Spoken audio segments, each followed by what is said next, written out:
Hey troops, this is Bob from The Truth You to See, and about 10 days ago, before I went on vacation, I had seen a 15-minute documentary called Fitna, F-I-T-N-A.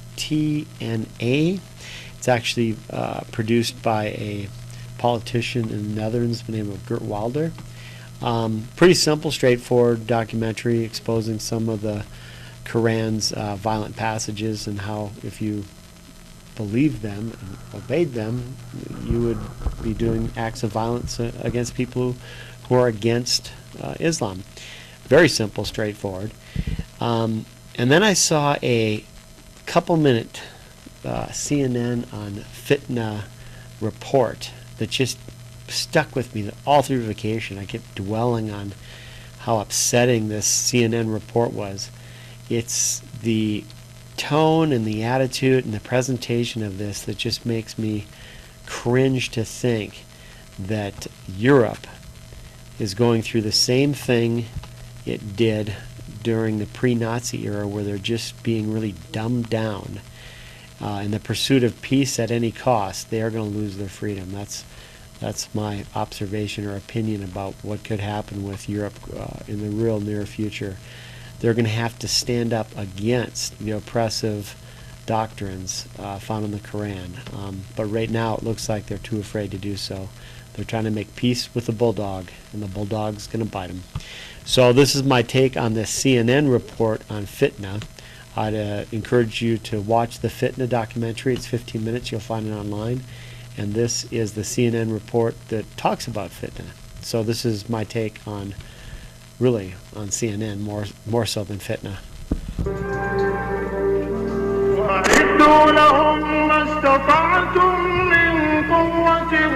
They're verses from the Holy Quran, juxtaposed with images of the world's worst terrorist outrages. The film's message is clear: Islam and violence are inseparable. For millions, an outrageous insult. Okay, the CNN reporter, Matthew Chance, what he's trying to imply here is that Geert Wilders is spinning his opinion by presenting these passages out of the Quran compared to these violent images of what the Muslims have done, and somehow this is an unfair representation of who the Muslims are. Wow. Look it. If an action defines who you are, that's who you are. Muslims, if they're going to obey what their text tells them to do, this is what it's going to look like in practice. So I don't think Geert Wilders is doing any kind of a spin in this regard at all. And after all, if he's pulled something out of context and misrepresented the Quran, the Muslims could simply respond to it and say how Geert Wilders got it wrong. That would be what a democracy would be welcoming to do. But the controversial Dutch politician who made the film says it's the opinion of many in the Netherlands and is unapologetic. My intention was not to offend in any way, but to show the truth, at least the truth how I see it. And if the truth hurts and could be offended, well, this of course is not my problem, but it was not my aim either. But you say it's to show the truth, but what you're doing is essentially equating Islam with violence, whereas the fact is that for the vast majority of Muslims, that's not the case at all. No. In this exchange, we see that Matt Chance is at it again. He's turning around and saying, the fact of the matter is there's all these millions and millions of peaceful Muslims. What about those guys? Well, there's two ways to look at those guys.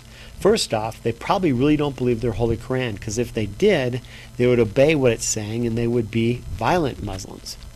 Or another possible scenario is the fact that they're just as scared as the rest of the world of the radical ones who are believing the violent text that we find in the Quran. But I make a distinction between the what I believe terrible and dangerous Islamic ideology. I believe Islam is more than just a religion. It's a total ideology, and the people. I have big problems with the ideology, with the Quran, with Muhammad, with everything that is stated inside this terrible book. But I make a distinction once again between the people. I don't hate persons. I don't hate Muslims.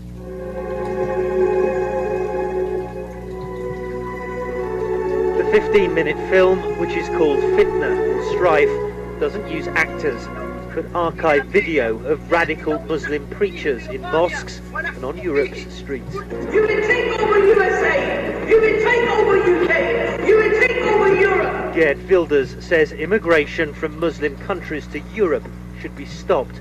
Critics accuse him of preaching intolerance himself. Many European countries are struggling with questions about whether Islam represents a threat to their societies. The debate has been particularly strong here in the Netherlands, where traditions of liberalism and freedom of expression have been sorely tested. Not least with the killing in 2004 of Theo van Gogh, another controversial Dutch filmmaker whose movie was fiercely critical of the treatment of women in Islam. His murder by a Muslim extremist shocked the nation. According to Matthew Chance, Theodore Van Gogh's fiercely critical movie about how women are treated in Muslim is what got him killed. All right? It's really news to no one how Muslims treat their women. They oppress them. They're very unjust in their treatment of women. And it's very well known. You can just look at any of the countless vid clips on YouTube that show them beating their women, and I think you'll come to the same conclusion. So somehow Matthew, though, is just his tone here, fiercely critical of how Muslims treat their women. I don't know this Theodore Van Gogh from a hole in the wall, but if he's standing up for the oppressed, that's something Christ would do. That's a Christ-like attitude and action, because we are to fight for the oppressed, and I'm afraid Muslim women are very oppressed. Dutch are bracing for an even stronger reaction this time. The country's Prime Minister told me the Wilders film could provoke a furious backlash. The possibility is there that there will be real threats. I already warned some weeks ago the Dutch people that it can have enormous consequences, and it was on the basis of our intelligence services, what we heard from the business sector. So the way this is being presented, it's the film that's going to cause a backlash. The whole country's bracing for this huge backlash because of the film. The film is free speech. Okay, everybody is already conditioned and just waiting for the violence to occur. They're accepting it. It's an amazing thing. We should be completely intolerant of any violent actions against free speech. This is ridiculous. I know the Netherlands isn't America, but I know it's a democracy, and I know they think they have free speech over there, but they are losing it. They're caving in, guys. They are going to lose it. You know very well that this is incredibly provocative, that there could well be protests, not just here in the Netherlands, but in Muslim countries, in countries all over the world. People could actually die as a result of those protests. How would you feel if that happened? How would you feel if that happened? Here we see in the questioning that Matthew's blaming Geert Wilder for any violence that may occur due to his film. It's a total smear blame attack. It's unbelievable. Geert Wilder actually answers the question really awesome, but look at the tactic here. It is saying, shut up. Don't report on Islam. Don't say anything about it. Just let them do their thing, because we don't want that to upset them. They're caving in, guys. They're caving in. We need to shine the light of truth in dark areas in order for the glory of God to be proclaimed. And I tell you, if we cower away and don't stand for the truth, we're going to fall for anything. If anybody rejects democracy, which would exactly prove my point, by the way, and uses violence instead of dialogue, and uses threats or bomb attacks or threatens the life of people all over the world, it's not because of my movie. They are the only ones who are responsible for those deeds, and not me. For others, Wilders' film is pure incitement, an invitation to unrest, or for terrorists to attack. Matthew Chance, CNN Amsterdam.